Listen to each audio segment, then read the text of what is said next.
Hello and welcome to my YouTube channel. Today I will present an article, Man Sending His DNA to the Moon so Aliens Can Clone Him and Put Him in a Zoo.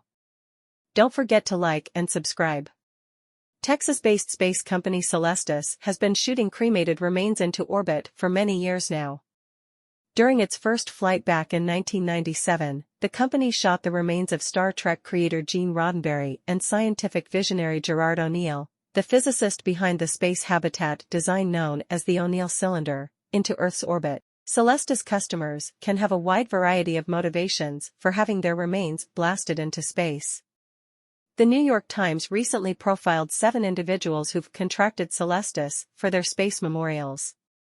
One particularly free-spirited physics professor, 86-year-old Kenneth Ohm, had an unusual reason for having his DNA, and not just his cremated ashes, delivered to the moon's south pole during an upcoming Celestis mission. Ohm is hoping future civilizations could eventually open an intergalactic zoo with a Ken Ohm in a cage, per the report, or even a swarm of thousands of reconstituted Ken Ohms spreading across the universe.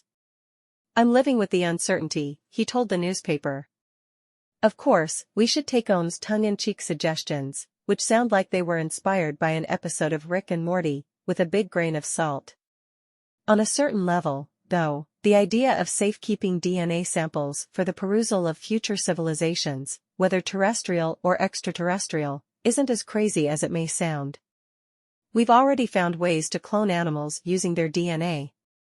Sure, we're not talking about exact replicas of a recently deceased pet, or a physics professor for that matter, but the concept of cloning humans, ethical and moral implications notwithstanding, isn't distant science fiction. Other individuals profiled by the NYT have more romantic goals by having their ashes sent into space, like NYC firefighter Daniel Conlisk, who told the paper he wants his remains to be sent into space alongside his wife, who's already been through years of gradually worsening cancer, or aerospace engineer Jeffrey Wojtak, who grew up watching the Apollo missions on TV and wants some of his ashes to make it to the lunar surface.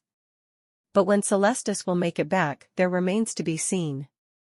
The company's first lunar memorial service, NASA's Lunar Prospector mission, launched in January 1998, impacting the lunar surface inside a permanently shadowed crater roughly a year and a half later. The capsule carried parts of the remains of noted planetary geologist Eugene Shoemaker on board. The Space Burial Company's lunar follow-up, the Tranquility Memorial spaceflight, is now closed for reservations, but still doesn't have an official launch date. The capsule, a partnership with Astrobotic, developer of the Peregrine lunar lander, is meant to land in the northeastern part of the moon after being launched by the United Launch Alliance's Vulcan Centaur rocket, which is scheduled to complete its maiden test flight on this year's Christmas Eve.